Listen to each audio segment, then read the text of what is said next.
Good evening. Welcome to UT Brainstorms. My name is Mike Mock. I'm a professor in the Department of Neuroscience at University of Texas at Austin.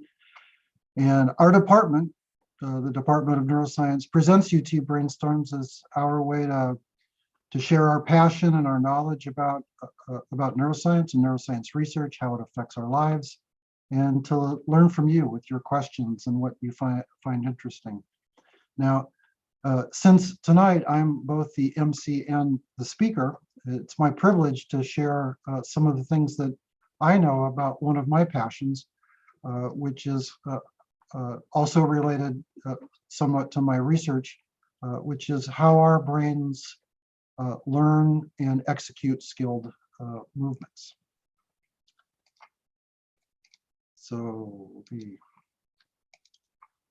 Okay then. So I was tempted to use the title "The Athlete Brain," because when we think about skilled movements, we always think about athletes or musicians. But I chose Agile, the Agile Brain title, because one of the things I wanted to get across is that in a way, all of our movements are difficult. We're all athletes. In a way, and one fun way to think about this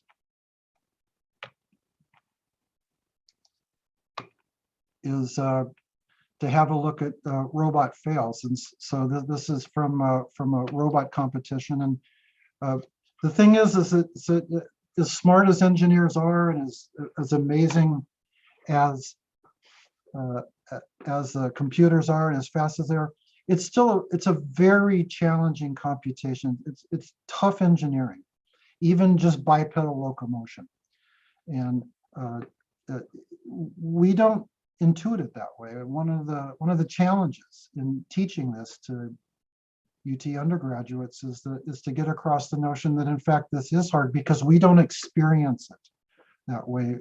Movements come so naturally to us, and the reason why is because we have amazing parts of our brain that take care of these things unconsciously. We don't have to think about it. We just reach for things. We just do things. We just tear around the corner and run up the stairs and do things that these robots are finding difficult. So I would disabuse the idea that what we're really talking here necessarily is about talented musicians and athletes. Really, this is about our day-to-day movements. Just not falling down when we're navigating is an amazing athletic feat. So what I want to do is to give just a brief and simplistic overview of what's known about the motor system, the key parts of the motor system, and then hone in on the part of the motor system that helps us learn to do things so well and to coordinate our movements and execute them so accurately. Now, one of the fundamental principles of the brain is that when the brain is faced with a difficult challenge, like making the computations required to execute skilled movements, which is a task that in the end involves complex patterns of twitching muscles, just so. It breaks the task up into pieces. And this is, as I said, a fundamental aspect of brain organization and this is why we see different parts of the brain doing different things. And the idea from a neuroscience standpoint is that if we had, say, just one part of the brain that did everything for movements, it would have to be big and there'd have to be too many inputs coming in and too many outputs. And so the brain divides things up. And so how has the brain divided up this task of executing movements? Well, so here's some cartoons of some brain regions. And let's just start with maybe an odd looking place, which is the basal ganglia, which are deep in the brain. So this is a cross section through, and these colored parts are the various nuclei of the basal ganglia. Neuroscientists struggle a bit to articulate, we argue a bit to articulate exactly how to talk about what the basal ganglia does. I prefer the idea that what the basal ganglia calculates is the potential value of things. And so we can imagine, for example, that the basal ganglia is calculating the potential value of this next movement might make. And one of the main places the basal ganglia output is sent is to these regions of cortex just in front of the red part here. These are known as the planning regions of the motor system, the supplementary motor area, premotor area. This is where plans are made, informed in part by input from the basal ganglia about what's potentially valuable.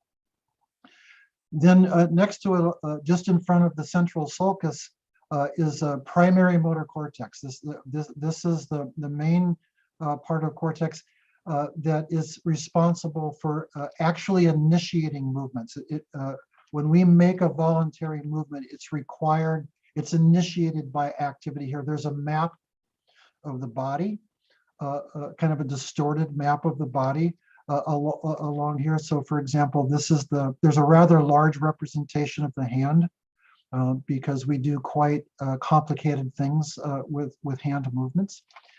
And we know in part this is the triggering part of the motor system, because only this region is the part that sends axons down through the midbrain, down the spinal cord, all the way down to the spinal cord motor neurons that have to be activated to actually make muscles contract.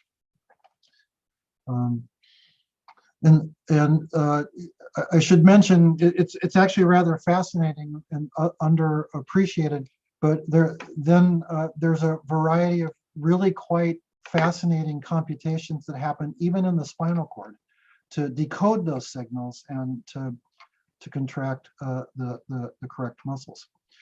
So what does it mean to plan something? So for example, why do we think about these premotor and supplementary motor areas planning, and whereas the primary motor cortex, the activity there is actually initiating or saying, let's do this to movements? Well, there's a classic study that's really quite fun. So this is a study that would have employed MRI imaging, the kind of MRI imaging, functional or fMRI imaging, where what's being measured is activity, what parts of the brain are active. And so this particular experiment, they brought in pianists and had them in the scanner with the magnet pointed at the motor parts of the brain. And they had a little plastic keyboard in there because you can't have metal in the scanner. And while the scanner was measuring activity, they asked the musician to play a few bars with his hand on the piano. And of course, not surprisingly then, there was a strong elevation of activity in the hand region of the primary motor cortex and a strong elevation of activity in the hand regions of these planning regions of cortex. Take a break, and then the different instruction then was they told the musician to think about doing the same movement, but to not actually move their hands. And then when they did that and scanned, they found pretty close to the same amount of elevated activity in the hand regions of the premotor and supplementary motor area, but no elevation of activity whatsoever in primary motor cortex. Now, we don't know a lot about how this works, but we know that that's the general framework, is that these parts of the brain are planning and motor cortex is trigger. So studying what happens when these parts of the brain are broken is not the most elegant and not the most precise and informative way to understand what's going on here, but it is sort of easy to talk about and provides a visual illustration. So let's talk a bit about that. So what would it look like if there was damage in these planning regions of cortex? Actually, the symptoms can be a tad on the subtle side and sometimes require a good neuropsychologist to ferret out. So this is a cartoon of a kind of experiment they might do. So the neuropsychologist would have two identical groups of blocks and would make a little stack of some sort, and then would tell the patient to make the same stack. And what apparently often happens is they fumble around a little bit and work at it, and get a little frustrated, it just isn't going well, and they'll sometimes say something like, well, I don't think this is stupid, or I don't think that I have the same blocks that you do. So there's something going on there. They can move, but they find it difficult to sort of marshal a plan to make movements that accomplish things. Much more clear, the kinds of things that happen when the basal ganglia are damaged. And we teach our neuroscience majors that the two main diseases that affect the basal ganglia, this portion of the brain that's calculating the value of things, Huntington's disease and Parkinson's disease, each of them can be characterized in sort of simple terms as too much movement and not enough movement. So Huntington's disease is this horrible genetic disease where in the later stages, people just can't stop moving. In fact, Huntington's chorea is the other name for it. Chorea means sort of like dancing movements. They just never stop moving. They can't control themselves. Their motor system is being told by this dysfunctional basal ganglia that all movements are valuable. Let's do everything, and they can't stop. Parkinson's disease in its later stages does exactly the opposite. It signals to the rest of the brain nothing is of value. And in fact, what we find then is that we always think of the tremor when we think of Parkinson's disease, but the real problem as it progresses is this problem with just paucity of movement. People just stop moving. They can move, they're not paralyzed, but they're not moving because the planning parts of their brain are being told nothing's worth it. And so because I'm a great admirer of Muhammad Ali and what an amazing boxer he was, we remember that Muhammad Ali had Parkinson's disease, and here he is in the latter stages. And you can see that he can move, but he just doesn't. And he can, in fact, he will in a second when he's being guided, because that's sort of this external stimulus, and his motor system can work pretty well. But he doesn't move, again, in large part because this disease of the basal ganglia just signals to the rest of the brain nothing's worth it.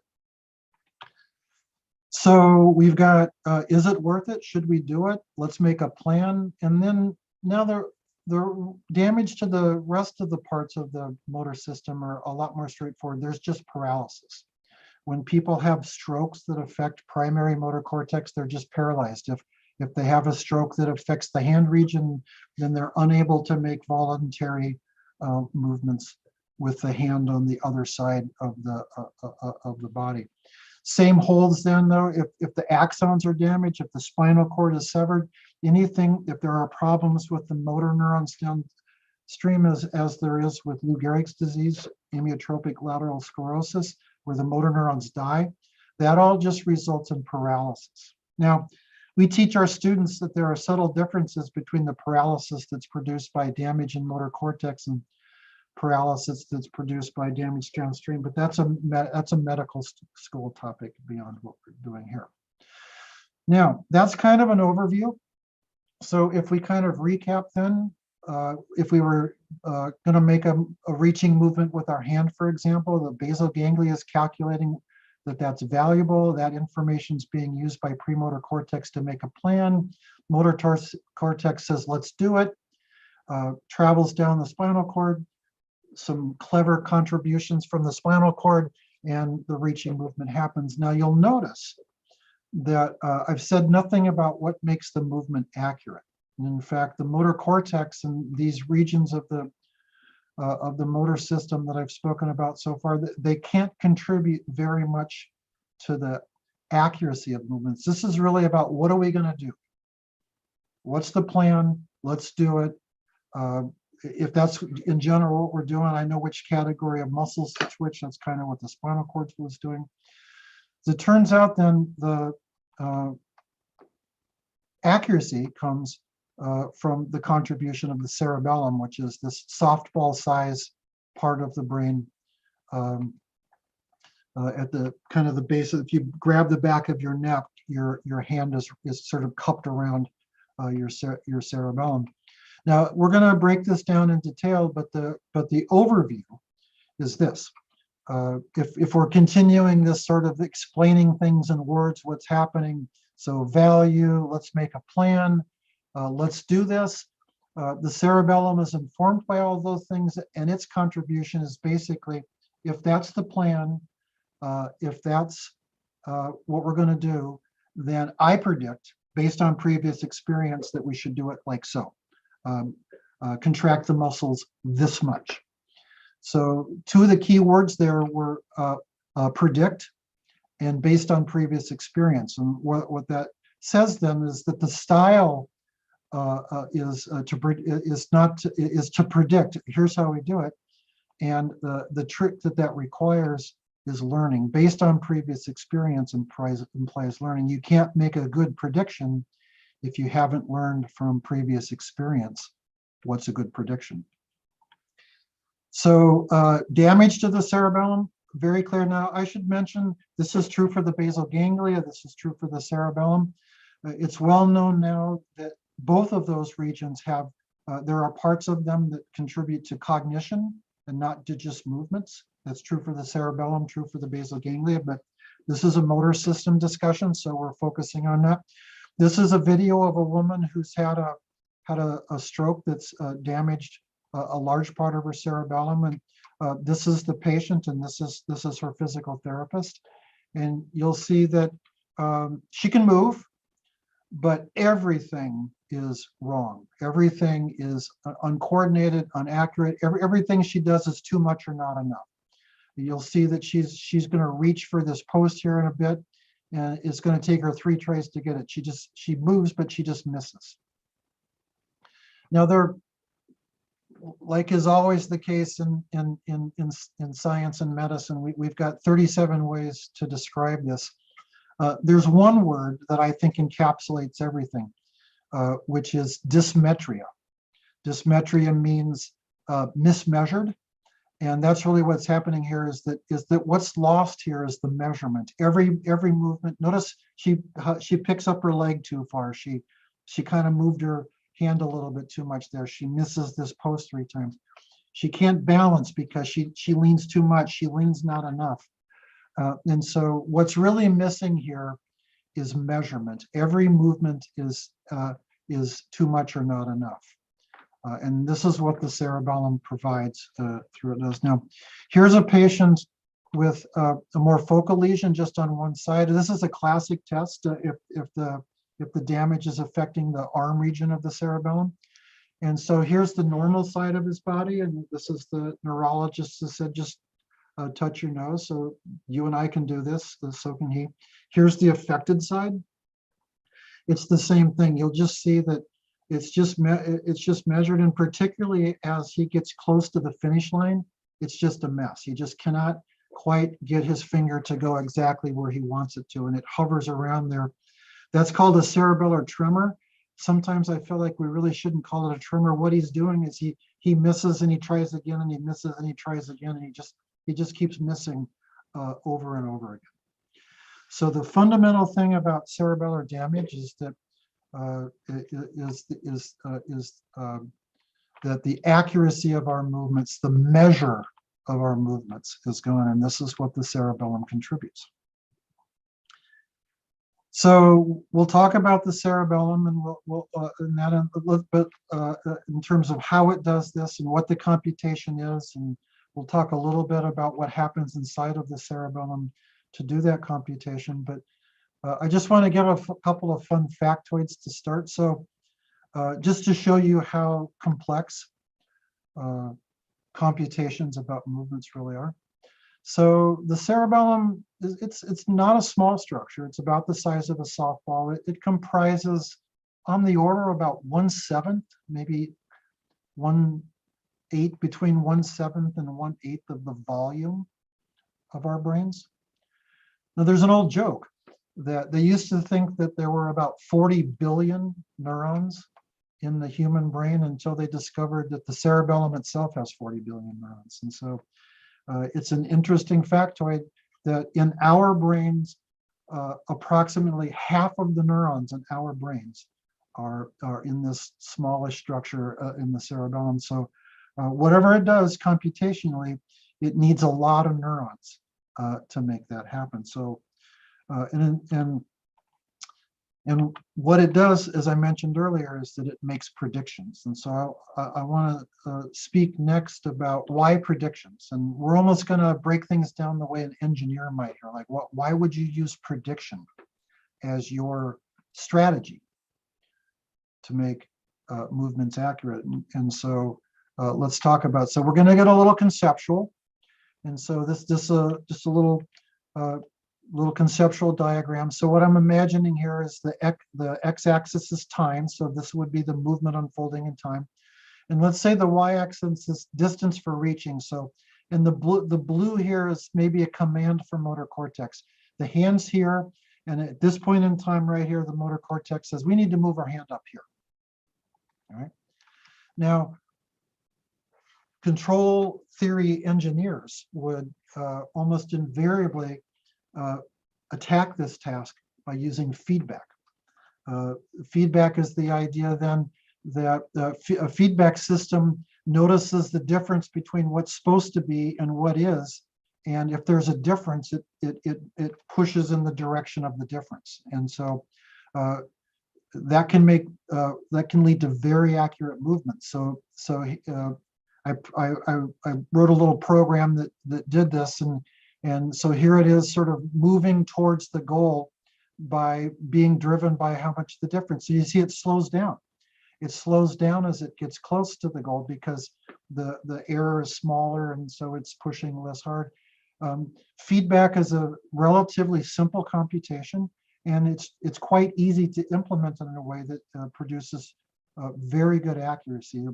Our thermostats are an example of feedback.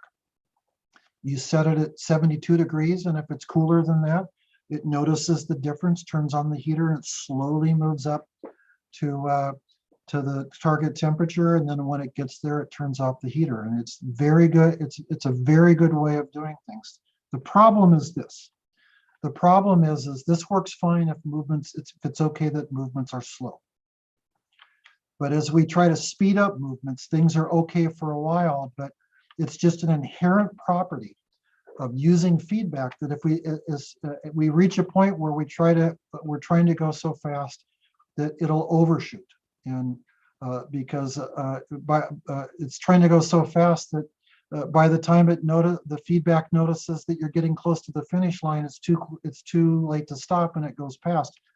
And I'm going to show a series of sweeps here where I turned up the gain, which means it reacts to the difference by making a stronger movement. That's how you make things move more quickly. And so as you turn up the gain and try to make the movement faster and faster, this problem of overshoot gets worse. And every control system engineer knows rule number one about feedback is that if you try to make it go too fast, if you turn the gain up too much, it oscillates. And this, again, is just an inherent limitation of feedback. And so it's a great and simple computation, but if we want our movements to be fast, it's not the solution.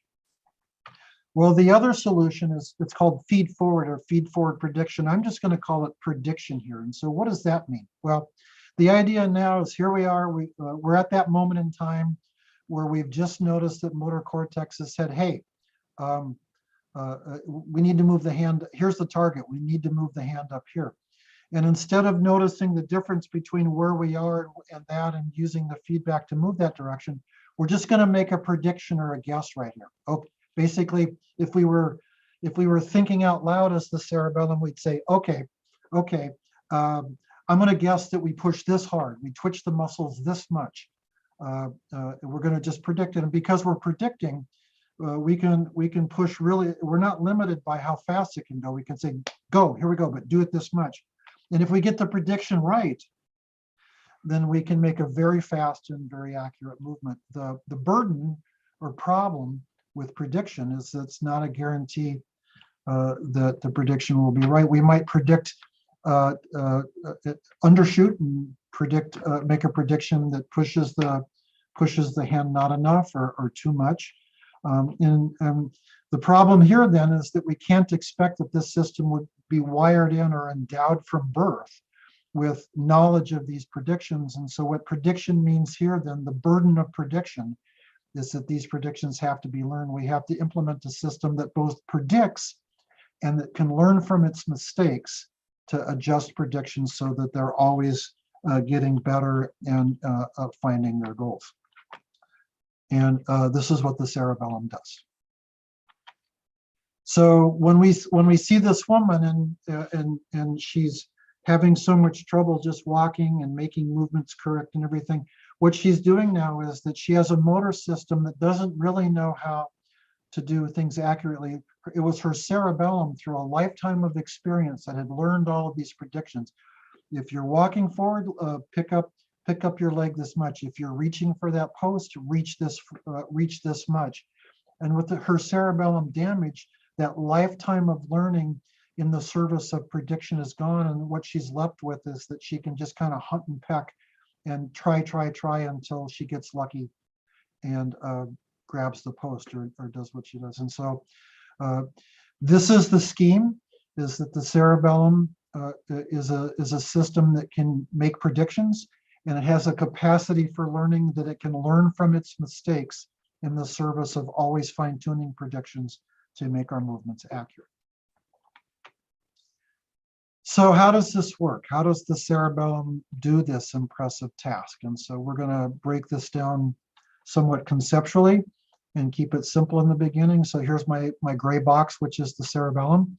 As it turns out, the cerebellum has two kinds of inputs, and it sends a lot of its inputs down to the spinal cord to go along with the descending inputs from motor cortex to say, hey, if we're doing this, I predict we should do it like this to make it accurate. One of those inputs, which are called mossy fibers, for a kind of a boring reason. Mossy fibers are activated by motor system, by the motor cortex, the let's do it part of the motor system, the planning parts, premotor and supplementary motor. Mossy fibers are also activated by sensory things, in particular proprioception, which is information about the position of the body and the load on the muscles and everything. And it's this input conveying what are we doing from the motor system, what's the status of the body from the proprioceptive system, that the cerebellum uses to process and says, based on all of that, and it makes its prediction, here's what we're going to do. Okay. The second input has a completely different function. Those are the climbing fibers, and climbing fibers are often called the teaching input to the cerebellum, and they serve a very different purpose. They provide feedback about how that movement that you did, how it went. And what's interesting is that they can really only signal one of three things. That movement was correct, that movement was too much, that movement was not enough. So when we do things right, the climbing fibers signal just right. When we miss, when we reach too far, when we lean too much, when the movement does not have the intended outcome, then either the too much signal or the too little signal is sent. And the cerebellum uses those signals to make adjustments in its synapses to induce synaptic plasticity, which makes learning. That learning then improves the prediction so that the next time that same or similar movement happens, then when the mossy fiber inputs convey their information, the cerebellum does its thing and makes a prediction. The learning is in service of then the next time that prediction is better. And our cerebellum is always doing this. It's always predicting and paying attention to whether it did it right or not. It's always adjusting things if it didn't. And one of the most important parts about this is it does all of this without us having to think about it. This is all unconscious. And it's one of the blessings of the cerebellum. It's one of the reasons why we seem to experience that making skilled movements is so easy. It's because we're actually not thinking about it. The cerebellum is just doing this. And people with cerebellar damage, they can improve a little bit by developing alternative strategies and everything. One of the things they complain about is that nothing is automatic anymore. I have to think about everything. If I'm moving my hand to a coffee cup, I have to stop and really sort of say, oop, I'm off to the right. No, oh, there we go. They have to think about movements. Nothing is automatic and they don't have muscle memory. So another way to think about this is that that sense we have that we can learn things that there's this automatic learning that make things right that we often call muscle memory. Of course, we know that's just a nickname. There is no learning in the muscle, but what we refer to as muscle memory is cerebellum contribution. All right. So here's just a little cartoon of how that looks. And so this is kind of a cross section through the side of the brain and the side of the cerebellum. Here's the pons, and the pons is the site of a lot of the mossy fiber inputs. Here's a cartoon of a lot of these descending input. This would be from motor cortex and the premotor supplementary motor. This is the plan about what we're about to do. Here's some nuclei in the brainstem. They're the ones that are getting sensory input coming up of what's the position of the body, what's the load on the muscles. All of those together are mossy fibers going in and forming the cerebellum of what the situation is. And then we have this strange nucleus in the midbrain called the inferior olive. And the inferior olive has the neurons that send their axons to the cerebellum as the climbing fibers. This is the teaching input part of the cerebellar input. So how do we study this? How do we know any of this? What is observing and a prediction from the cerebellum look like? And so I want to talk a little bit about work. This is actually the kind of work that I've done in my lab over the years.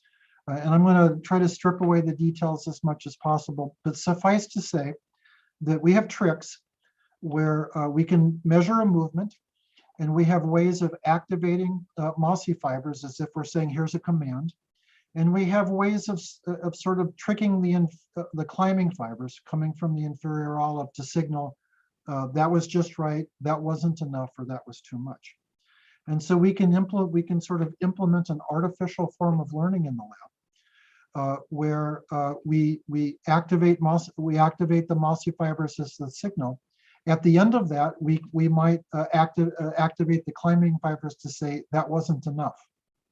And when we do that, and we repeat that over and over again, and that's cartooned here. So here's the measure of the movement. So this is just the movement happening as a function of time. It's moving from one spot to the other. This is actually eyelid responsive. These are actually the eyelids closing. That's not important. So here's the eyelids open. Here's the eyelids closed. But what's important here is that we've been training the cerebellum to do this. And so now when this mossy fiber input arrives, the cerebellum predicts, oh, I need to close the eyes. Okay. And we were doing our trick of activating the teaching input right at the end of that mossy fiber input. And you can see this learning that happens, the response and the cerebellar output that produces it happens before that. So if we've been telling the cerebellum at the end of this mossy fiber input, you should have had your eyes closed. The cerebellum learns that and learns the prediction. It closes its eyes before that happens. And here we see the cerebellum learning a prediction. You keep telling me at the end of that mossy fiber input that I should have had my eyes closed. Well, I can learn to predict then when that mossy fiber input arrives, I predict that I should close my eyes. Okay. So here's an example of that. So never mind some of the details, but here we are measuring that thing. The black part is when we activate the mossy fibers. So this is just about 3/4 of a second. Here's a 1/2 second of activating mossy fibers. We do our trick of activating the teaching input at the end. Now the cerebellum's never done this movement before, so it takes it a while. This is training. But after a while, then the cerebellum starts to learn this prediction. And when we activate those mossy fibers, the cerebellum says, oh, I know this. I predict, given that mossy fiber input, that we should have the eyes closed. And here's us just messing around a little bit. Here's a well-trained subject. So we've trained for this mossy fiber input. Close your eyes. Right about here, in the session. This is about 108 trials of doing this. After about 12 trials, we started sending at the end of the Mossy fiber input, we started sending the too much signal through the teaching input, and the cerebellum said, okay, and it learned to make the response smaller. So here it literally made the response go away. Right here, we started reintroducing the signal. Oh wait, no, it should be bigger. And here's the cerebellum relearning it. Oh, I predict them that the response would be big again. We did it again. Right about here in the session, we switched to sending the that's too much signal through the teaching input, and the cerebellum learned to again. Here's a cerebellum that probably at some point is thinking, make up your mind. But this just shows that the cerebellum will do what the outside world, what its teaching input tells it to do. You tell the cerebellum that was too much, it'll learn to predict, make it smaller. If you tell it that it's not enough, it'll learn to make it the movement bigger. If you tell it just right, as we were here, it'll keep the movement the way it is. All right. So what's fun then is, and we're not going to get into details, but the cerebellum is really well understood, and like most parts of the brain, it has different kinds of neurons. And this is a famous drawing from the anatomist Ramon Cajal, showing some of the different kinds of neurons in the cerebellum. Here's the mossy fiber. Here's a mossy fiber coming in, and they're called mossy fibers because they have these bumps on them. And under the microscope to early anatomists, it looked like they were covered in moss. Here's a climbing fiber coming in, and it goes to these Purkinje cells, and it climbs up their dendritic tree. That's why they were called climbing fibers. Here's the Purkinje cells. It's these beautiful, gigantic neurons in the cerebellum. These are one of the neurons that learns. The synapses onto the cerebellum are the ones that are changed when the teaching input says, "Oops, that's not right." And it's the output of the Purkinje cells that goes down and affects the output of the cerebellum to make the predictions. Here are the granule cells. These little guys. This is you have 40 billion of these in your brain, and they are very busy processing the inputs and helping the cerebellum help the Purkinje cells make this prediction about given that input, what should we do? So I could give lecture after lecture about what's known about this, but like most parts of the brain, there's different kinds of neurons. There's these Purkinje cells, there's the granule cells, Golgi cells, there's basket cells because they make baskets that form around the Purkinje cells.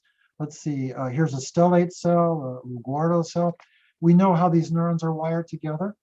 And so neuroscientists, like people in my lab, have spent years studying how this wiring does the tricks that I've been talking about. And it's really, when there's time to talk about it, really quite fascinating.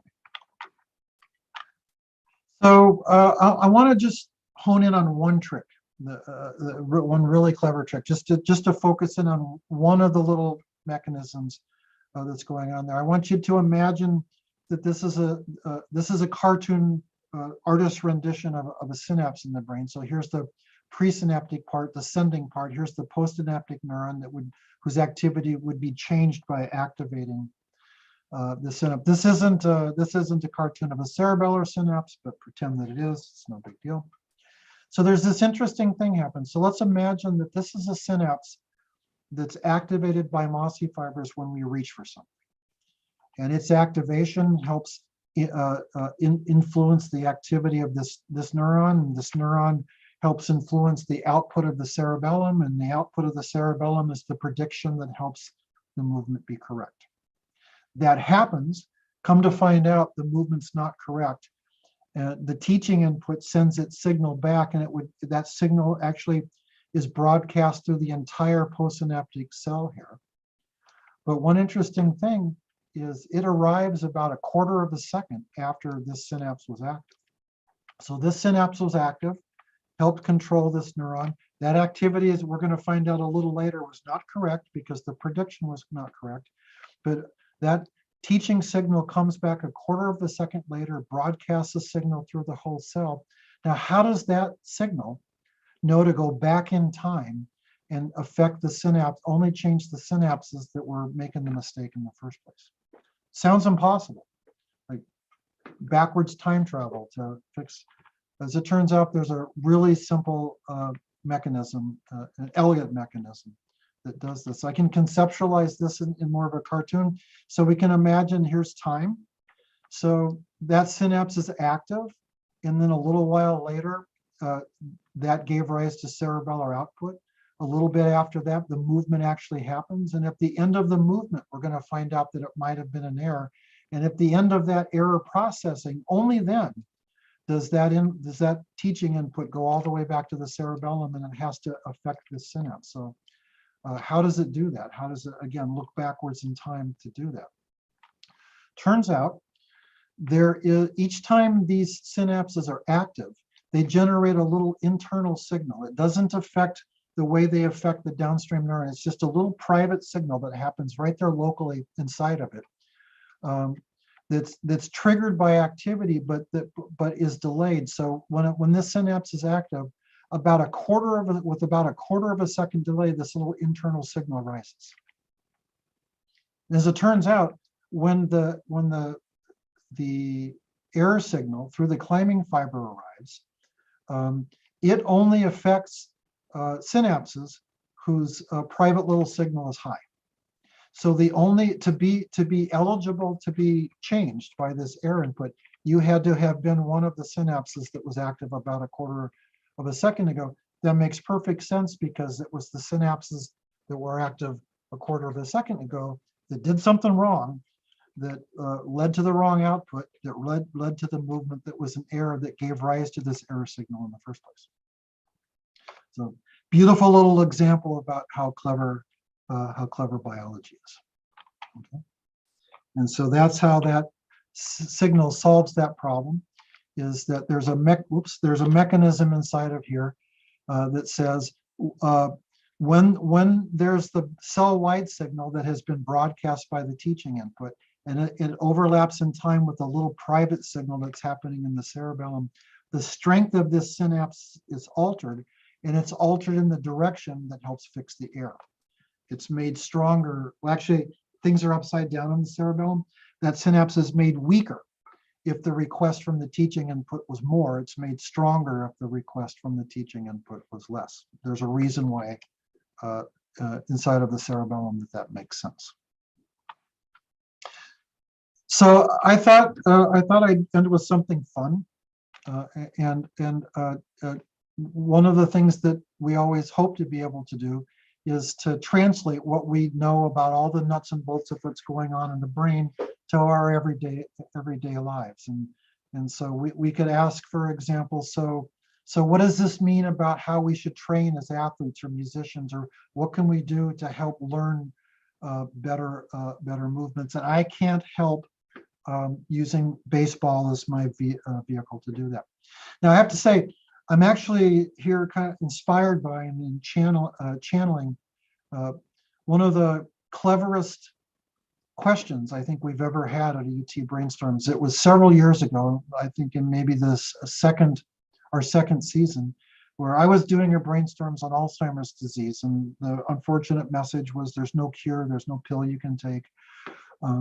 There's things we can do to help reduce risk factors, but we don't know all the risk factors. And this gentleman raised his hand and say, like, I understand that it's all iffy, but he said, what do you do? So I understand that it's ambiguous and not as precise as a scientist would want, and it's hard to map what you know in the laboratory to what you know. But when you look at all that, what do you do?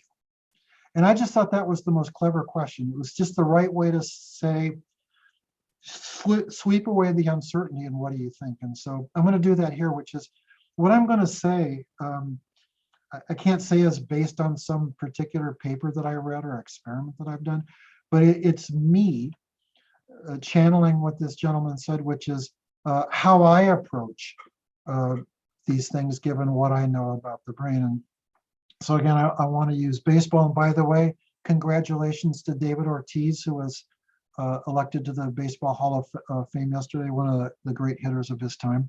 So we can imagine, for example, then David Ortiz practice. Well, David Ortiz never had a bad day hitting his whole life, but let's imagine I'm practicing baseball, and I want to get better, and I want to optimize my cerebellum's ability to do what it does and to fix errors and to make movements well, so I can be a good hitter and a good baseball player.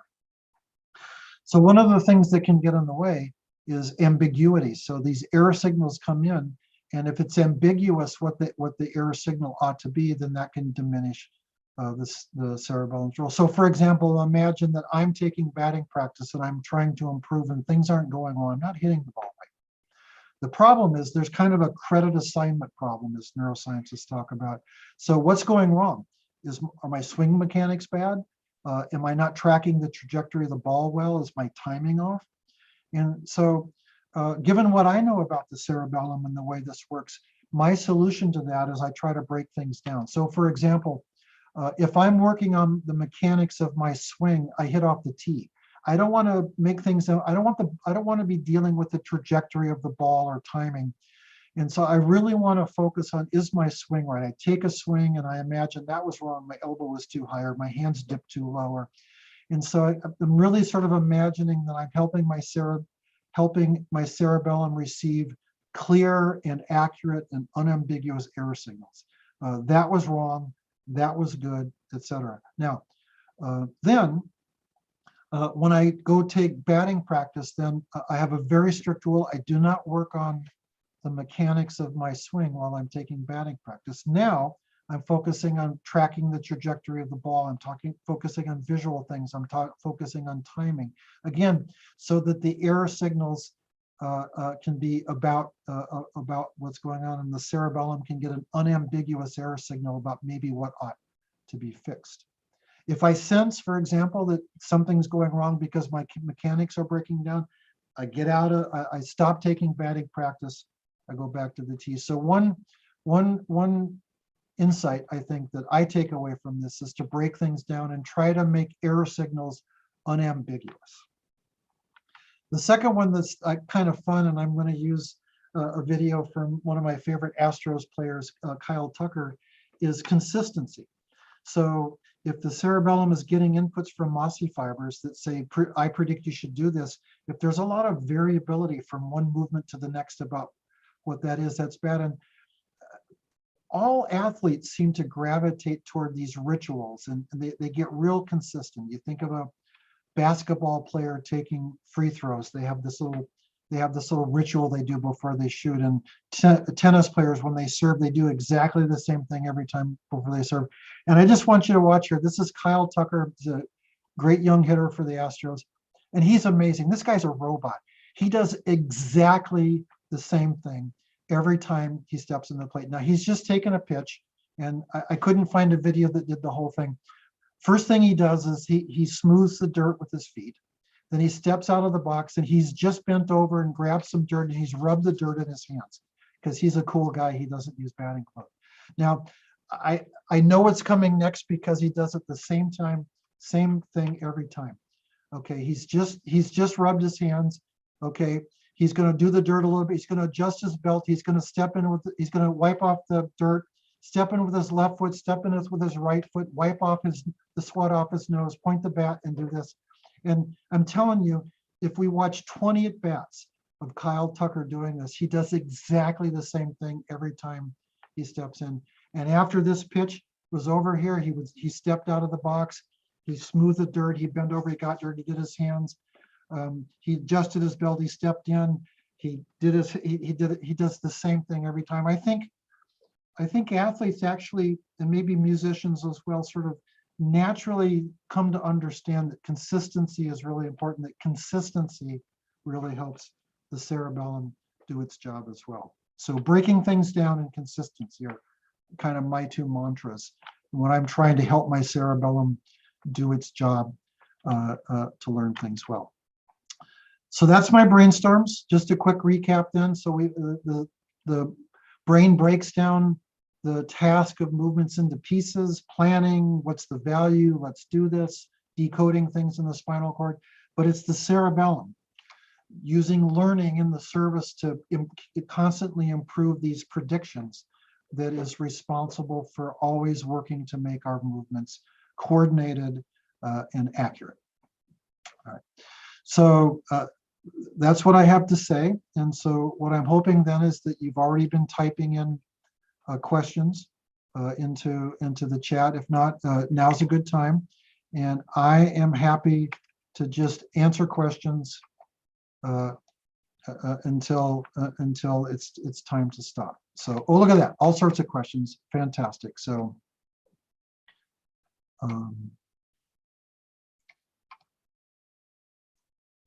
so I'll be reading over here. I'll be reading the questions out loud, and then. So the cerebellum is responsible for prediction and feed forward. Which part of the brain is responsible for feedback? So, great question. There is some feedback in the system, and in fact, it's a big. When I've mentioned several times that there are clever things that the spinal cord does, there are clever little feedback things that they're complicated actually, but clever but complicated things that in the spinal cord that's adding to the prediction from the cerebellum. The two of them work together to get our movements to go right where it's supposed to be. So here's Francisco asking, how can I improve my muscle memory? It's the two things that I said. Break things down into pieces so that the error, it's unambiguous what the problem is. When you can, and consistency. Have the same lead up to every movement. So Joe, one of our longtime, Joe Virgil, one of our longtime UT Brainstorms audience members, thank you so much, Joe, again, asks, what are the differences in things like stroke damage, which can be worked back into accurate muscle use, and things like Parkinson's disease, which can be fixed? Like usual, Joe, great question. So a couple things. So there is this thing about strokes, and which often affect the motor system and often are read out as paralysis in some parts of the body. And it's a characteristic feature of strokes that often the symptoms are much worse in the beginning and they resolve. So somebody who's immediately post-stroke may have maybe the whole right side of their body paralyzed, and then after a month or two, quite a bit of that can resolve, and the symptoms and the deficit can be quite a bit less. Now the thing is, this is often somewhat incorrectly characterized or imagined that the brain is very good at rewiring itself, and different parts of the brain are taking over. And in fact, the brain can do this, but in a remarkably limited way. And what's really happening here is something quite different, which is in a stroke, there's two things happening. Some of the neurons die, and then some of the there's also swelling, and some of the neurons are silenced because they're being of the pressure from the swelling. So immediately after a stroke, the symptoms can be quite robust and quite bad, because some of the neurons are dead and some of the neurons can't be active because of the pressure, and any of those neurons, whatever they control, that function is missing. Now, as that swelling resolves itself and the pressure abates, many of the neurons that were silenced from the pressure can start working again. And that's why, largely why, there can be a fair amount of recovery. There's not a lot of rewiring going on. Neurons aren't being reborn and fixed. The reality is that the bad symptoms we see in the beginning are dead neurons and silenced neurons, and the less bad symptoms that we see later are dead neurons, and the silenced neurons are no longer silenced. And so that's why things can resolve themselves quite a bit after a stroke. And say in Parkinson's disease, for example, it's just progressive, because once neurons die, the brain has no capacity to fix them or to replace them. And so whether it's Alzheimer's disease, which is killing neurons all over the brain, or Parkinson's disease, which is killing dopamine neurons in one part of the basal ganglia, to Lou Gehrig's disease, which is killing motor neurons in the spinal cord. When neurons are dead, they can't be replaced, and that function can't come back. So here's another kind of question about feedback. So control theory, per control theory identification, a signal sent for no other purpose but to learn. Does the cerebellum do something similar? I don't see my hand move for no apparent reason. So the teaching input does not, to the cerebellum, does not contribute to cerebellar output and movement. The teaching input simply informs the cerebellum. The movement that you just made was correct, not enough or too much. And it changes synapses, and that act of changing doesn't change doesn't affect movements. That whole teaching input signal and the plasticity that it produces has no immediate effect on movement. We see its effect only later when we try to do the same movement again and we notice, oh, it's better. So it's a good question about, so muscles weaken with age, does the cerebellum refine predictions? So this is exactly, if you had to say maybe the most important reason why our brains have to learn and have to use predictions that are learned, is that unlike a robot that's the same, maybe the same size its entire existence, we start out small and we grow, and so to make the same movement, those predictions have to change as we grow and get older. And then as our muscles weaken, as we age and get stiffer, again, to produce the same movement, the prediction has to be different. And so the cerebellum's always there, always noticing there's a problem when they arise, and always adjusting things if they're a problem. It doesn't, in fact, have to be about growth or aging. Those of us who wear glasses, we have a movement called the vestibulo-ocular reflex, where if we move our heads one way, our eyes move back the other way, so that we can keep our eyes on the same target. The optics of our glasses change in that we have to move our eyes a little more with our glasses than we do when we don't wear glasses. And so people who wear glasses, you take your, if I do this now with my glasses on and I move my head back and forth, I'm staring at a spot on my screen, my eyes are just dead fixed on that spot. I take my glasses off and do it, and now my eyes aren't doing it. Things are jumping around a little bit, which reflects that my eyes are not moving the correct amount when I move my head. Give it about 10 minutes, do that, it goes away. People who first time they wear contacts, they take their glasses off and they put contacts on the first time. It's an interesting sensation, and one thing about it is the same thing happens, is it's a little disorienting because they move their head and their eyes aren't moving quite like that. But it's a demonstration of always ongoing cerebellar learning. It's just give it a few minutes. In fact, when I put on my contacts before I go play baseball, if you saw me driving in the car on the way to the game, you would see me moving my head. I'm training that reflex. Come on, cerebellum, adapt to contacts, and so that by the time I get to the park, when I'm moving my head, my eyes are moving the correct amount. When the game's over and I take my contacts out, put my glasses back on, same problem in reverse. It'll take a few minutes of moving around for my cerebellum to learn the slightly different prediction that's required. So it's always there, it's always predicting, whether it's because we're growing or aging or doing things like putting our glasses off and on. That's what's happening. All right.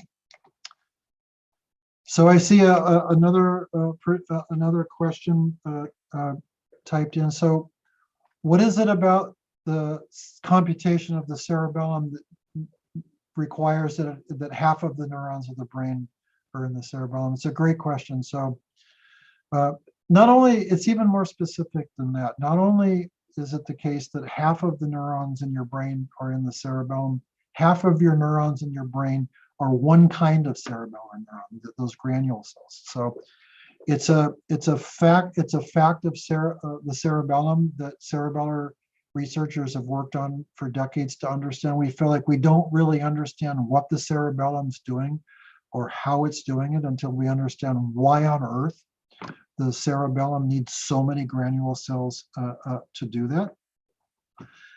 I would say as a cerebellar researcher that we have some answers that I think everybody believes in. I think we have some answers that we argue about, and I think there are answers that maybe nobody's thought of yet. So one of the simplest answers that I think most people agree upon is that there's so many combinations of things to do. So there's so many movements that we can make.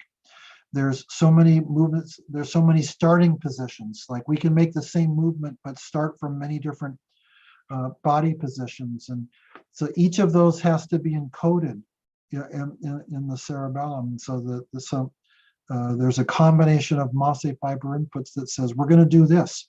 And you're only going to reach I want you to only reach so far. And oh, the body is in this position and not that other position that it's usually in. And the cerebellum has to tell those apart.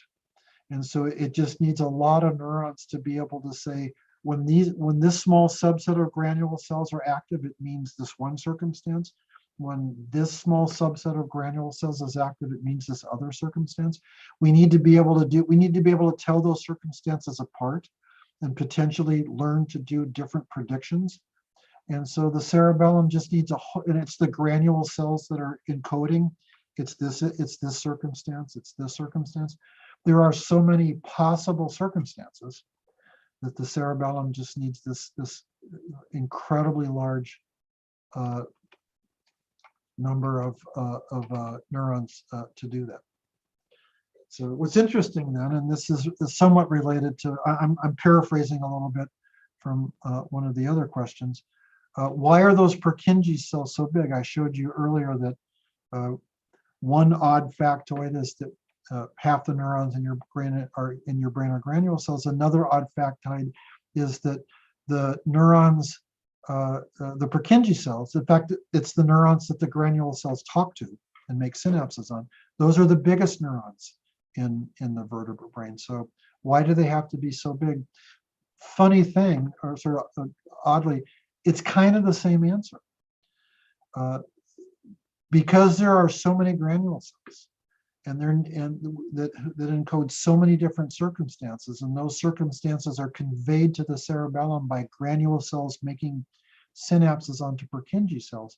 There just have to be just an immense number of synapses between granule cells and Purkinje cells, and so Purkinje cells have evolved to have these gigantic dendritic trees so that they can accommodate so many synapses. So what's a lot of synapses? So typical neuron in your cerebral cortex, where we think has on the order of about 10,000 synapses made onto it. Purkinje cells have 100,000 or up to 200, between 100 and 200,000. So 10 to 20 times more synapses than the typical neuron in other parts of the brain. Again, in part because there's just so many circumstances. We need a lot of granule cells and a lot of synapses that granule cells make on Purkinje cells. So we have to have a lot of granule cells and really big Purkinje cells. So there's a question about that asks, so to talk a little bit more about this notion of credit assignment, because I mentioned that if you make a mistake, then if it's hard to know what went wrong, then it can be hard for the cerebellum to generate the correct teaching input, to adjust the correct synapses, to do muscle memory and make things better next time. So it's just the idea that when our movements are complicated, which they often are, there's a whole variety of reasons why things could go wrong. I used hitting as an example. So I'm batting, I'm taking batting practice and things are going terribly. One possibility is that my mechanics are wrong. And so I should be activating teaching inputs that are going to adjust my mechanics. One possibility is I'm misjudging the trajectory of the ball. And so I need to activate teaching inputs that fix that. Or maybe my timing's off. I'm swinging too early or swinging too late. Cerebellum's good at that. So that would be different teaching inputs and error signals to train that. And so That's why I think you see that a lot of people who are experts at helping athletes train uh, tend to work hard at breaking tasks down into pieces. And the purpose of it isn't so much to simplify it. The purpose of it is really in the ideal, if you could do this, you would strip it down to there's one teaching input, right? It's unambiguous. When it goes wrong, it's because of this, and that teaching. So now there's only three possibilities. One teaching input says that was correct, that was too much, or that was not enough. If there are 10 relevant teaching inputs, then who knows what we're supposed to activate to fix things. And so this is one of the reasons I think you see a lot of athletes advocate the value of mental imagery, of imagining what to do. There was work done in the 1970s, so as far back as the 1970s, showing things that like the two groups of high school basketball players who were practicing free throws. One group practiced shooting free throws for a half hour a day. The other group visualized practicing and visualized making free throws for a half hour a day. Both groups improved by the same amount. And so why could that be? It's been replicated many times and in many ways, so it's real, and visualization and works. And I don't know that there's any hard science that I could point to say these data prove this. But here again, me sort of channeling, I work on this, so what's your take? Is that I really think that at least one value of visualization is that you're helping trains, like, what's the point here? What's the target? And if you know the target, it's easier to say, well, that was good, that was bad, that was just right, that was too much, that was not enough. Clear and accurate error signals make the cerebellum's job easier. Okay, so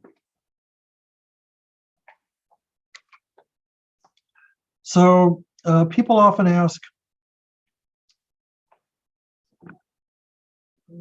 why are different parts of the brain doing different things? And I talked a little bit about this in the beginning. It seems like this question wants an elaboration or clarification of that. So it doesn't have to have been this way. So we could just have one motor system. It could be the front of the brain, could be the motor system.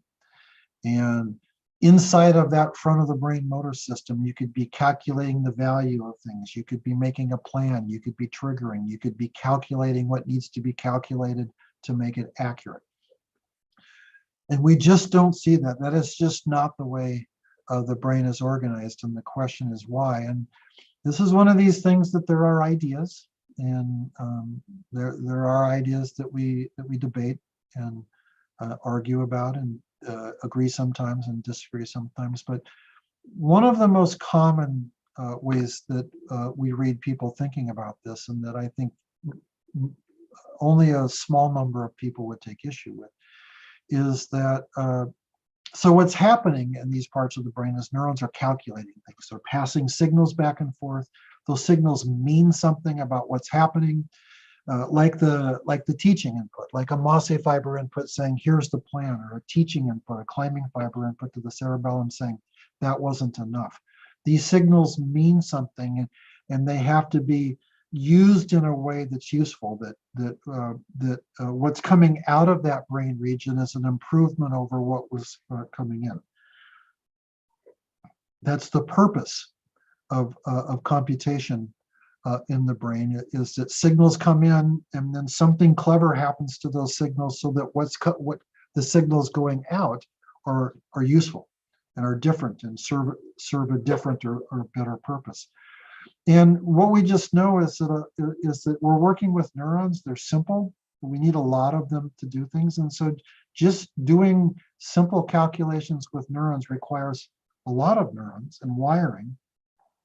And so the thought is that it would just be too much. It would just be too many wires in one small place to passing signals back and forth. It's just better to say this part of the brain, this little part of this planning part of the brain right here needs this kind of wiring.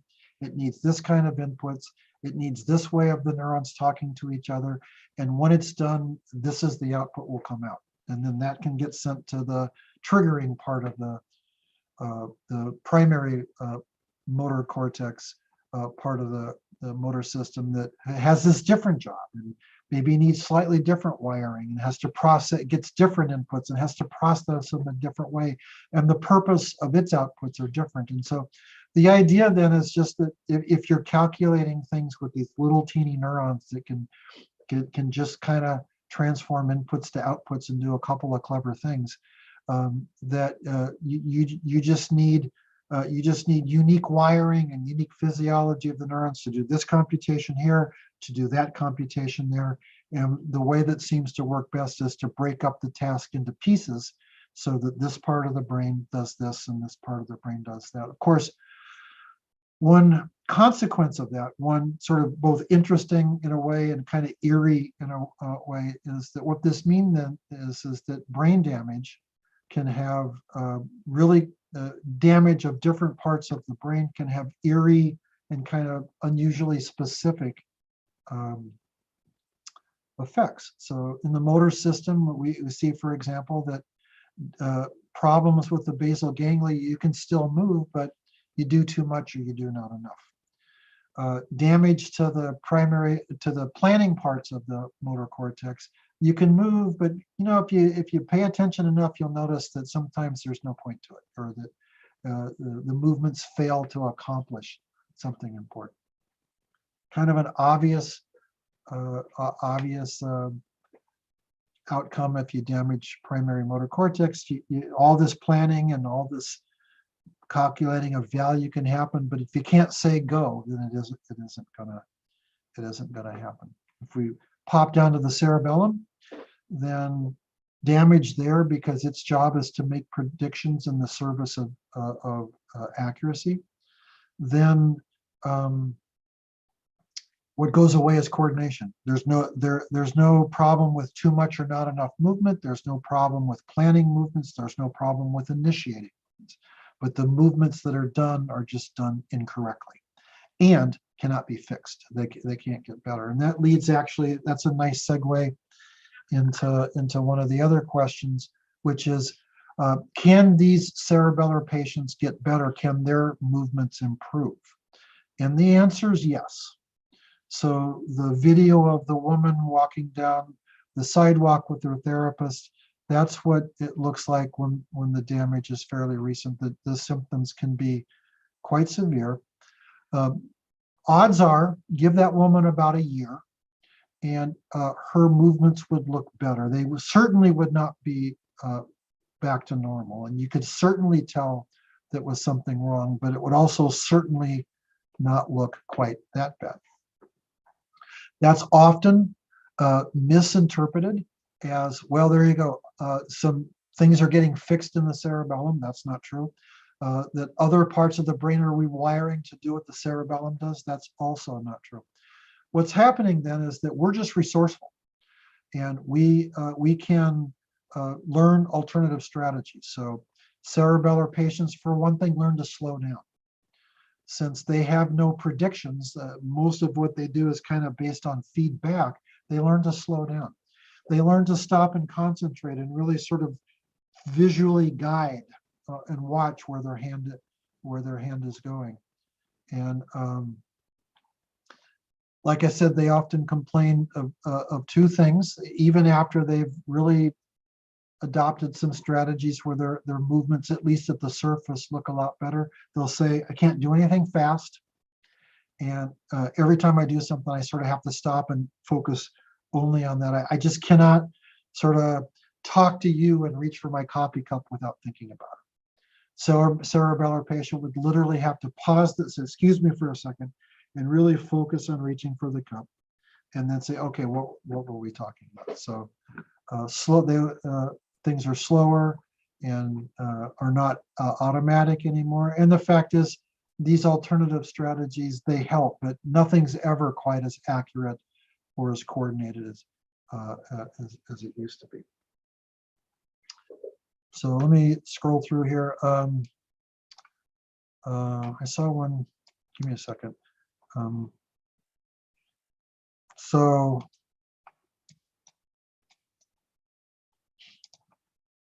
we could kind of reinterpreting the question here. So we can think a little bit about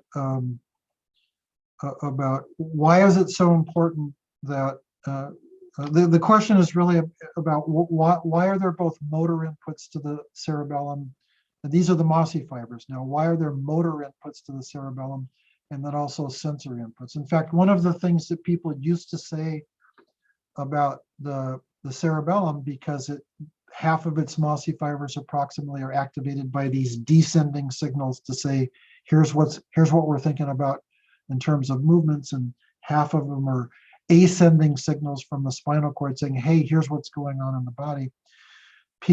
One of my favorite old things that you used to read about in the textbooks for the cerebellum is that the cerebellum is responsible for sensory motor integration, which means it doesn't mean a darned thing.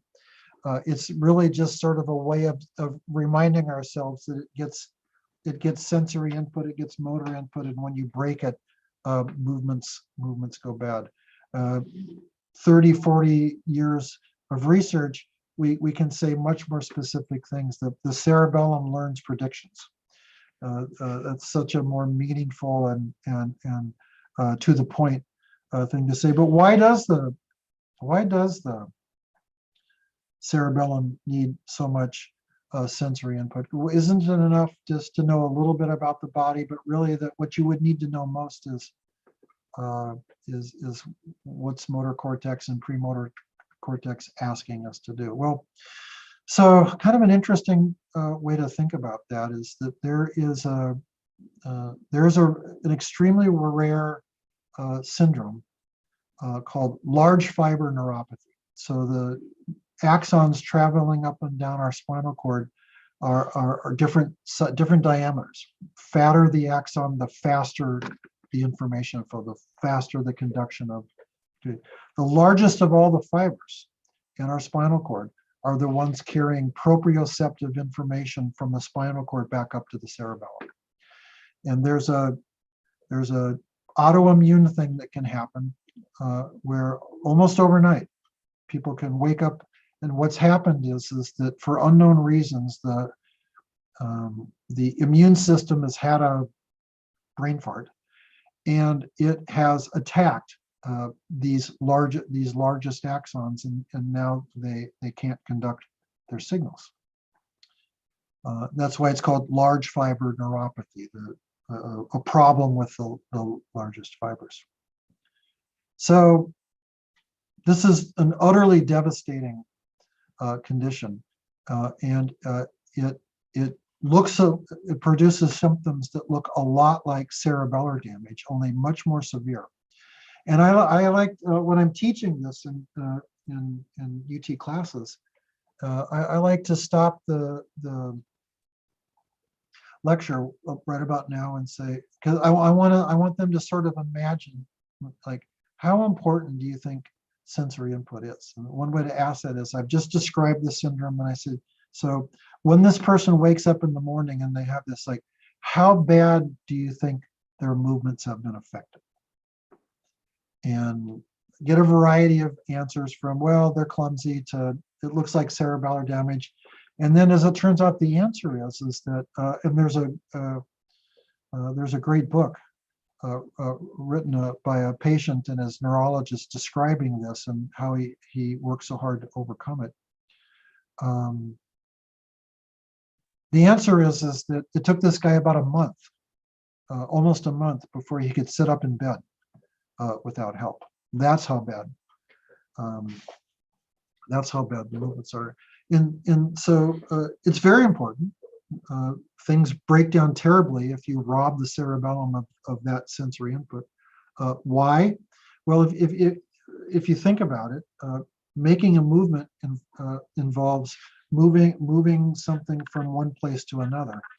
And if the motor cortex is saying, this is where I want you to go, then you need to know two things. where am I going and where am I starting from? And you might want to know, for example, like how tense are the muscles right now, or are we leaning to the left? You might want to know a bunch of other things, because the muscles you twitch and how much each muscle is twitched and in what sequence can vary considerably. If I'm reaching for right here, but starting from here versus starting from here, that's almost a different set of muscles. Some of those muscles would be twitched in common between those two movements, but there'd be quite a few differences. And so it's really one of the simplest answers is when you make a movement, you have to calculate a movement, you have to know where you're starting and where you're supposed to stop. And largely the motor system is saying this is where we want to be. And so the sensory system has to inform the cerebellum, well, what the other side of that coin is, where are we starting from? And so rob the cerebellum of its sensory input, and what happens? Bad things. So another question. So people slur their words when they've had too much to drink. People stumble. You might have thought to yourself, you wouldn't say it out loud and be disrespectful, but you might have thought to yourself when you were watching the woman with the stroke that she looked like, it looked a little bit like somebody who's pretty drunk. Fact is, there's a reason for that. Purkinje cells, those big cells in the cerebellum that are getting input about what's going on, it's their synapses that are changed for learning, and it's their activity that's the biggest determinant for what the cerebellar output prediction is going to be. They're extremely sensitive to alcohol. So when people drink too much and their movements are affected, when they're slurring their words and when they're stumbling and having trouble, it very much is because the way that the alcohol is affecting the Purkinje cells in the cerebellum. In fact, kind of a comical way to think about this is most everything that a police officer would do in a sobriety test is a test of the this kind of thing. Tilt your head back and stand on one foot, walk on a line without stumbling. All of that is basically a test of how impaired is your cerebellar function right now. So another good reason to moderate is that you don't want to. It's always bad to be interfering with your Purkinje cell's ability to make your movements correct. So that looks like we're kind of running out of questions now. So I'm going to stop and just give a second to you to. Oh wait, I'm sorry. Just it looks like some questions have just arrived. So let's keep going here. Let's see. If the quality of prediction informs learning, can we volitionally control the fidelity of movement predictions? Well, I think we can. I think that's kind of what I was talking about visualization and sort of disambiguating. Like again, if I'm missing the ball when I'm taking batting practice, is it my swing? Is it my timing? Is it my tracking? So the more that we can break things down so that we can't really control them, but we can try to disambiguate and make simpler. Okay, so here, so there's a question about restless leg syndrome related to Parkinson's, or can you?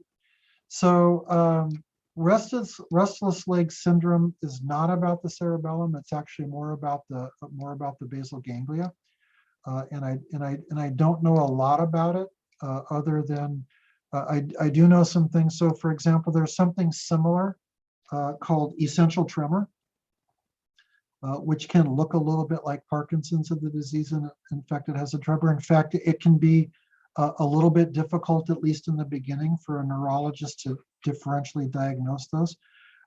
Just an anecdote about that.